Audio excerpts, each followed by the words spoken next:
Hello everyone. Welcome back to our channel. Today, we're diving into the fascinating world of English grammar, specifically the present perfect tense. So, grab your notebooks and let's get started. First, let's talk about the formation of the present perfect tense. The present perfect tense is formed with have or has plus the past participle of the verb. Let's look at some examples. I have cleaned my shoes. It implies my shoes are clean now. They have gone out, which implies they are not at home now. Now, let's break down the structure. For I, we, you, they, we use have. For he, she, it, we use has. I, we, you, or they have cleaned, and he, she, or it has cleaned. Next, let's differentiate between regular and irregular verbs. Regular verbs have the past participle ending in ed. For example, clean becomes cleaned, finish becomes finished, and start becomes started.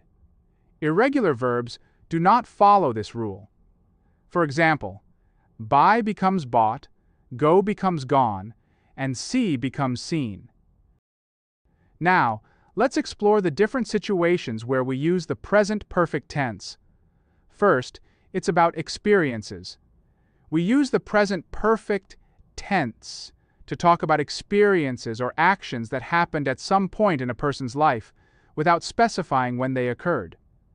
Example, I have visited Paris. Here, the exact time of the visit is not important. Second, when it's about changes over time. This tense is also used to describe changes that have happened over a period of time. Example, she has grown a lot since I last saw her. Also, it could be used to talk about achievements. When we talk about accomplishments or completed actions, we use the present perfect. Example, they have finished their homework. Besides, we could use it to talk about unfinished actions. We describe an action that started in the past and continues up to the present.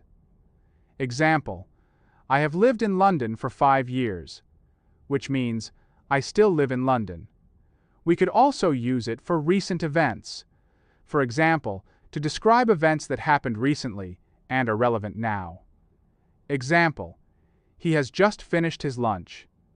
Next, the tense could be used to illustrate results in the present. For example, we can describe past actions with present results. Example, I have lost my keys, which means I cannot find them now. Last, when we talk about repeated actions, we could use it to talk about actions that have happened repeatedly up to the present. Example, we have visited that museum several times.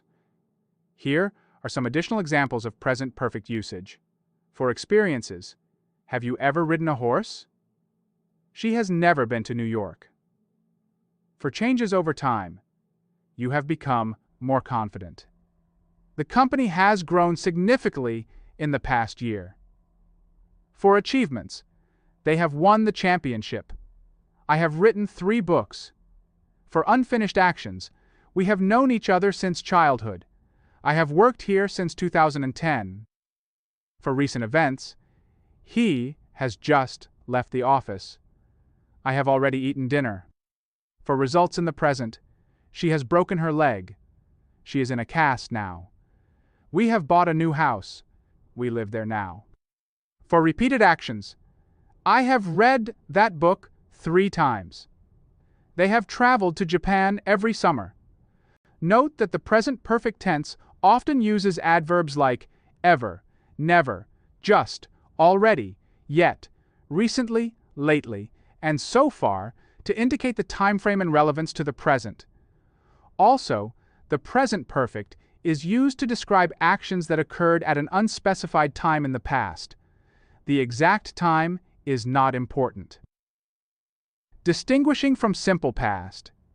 The present perfect should not be confused with the simple past, which is used for actions completed at a specific time in the past. Example, I visited Paris last year. This sentence is in simple past. Comparing with I have visited Paris, which is in present perfect, Understanding these situations will help you know when to use the present perfect tense accurately. That's it for today's lesson on the present perfect tense. I hope you found this video helpful.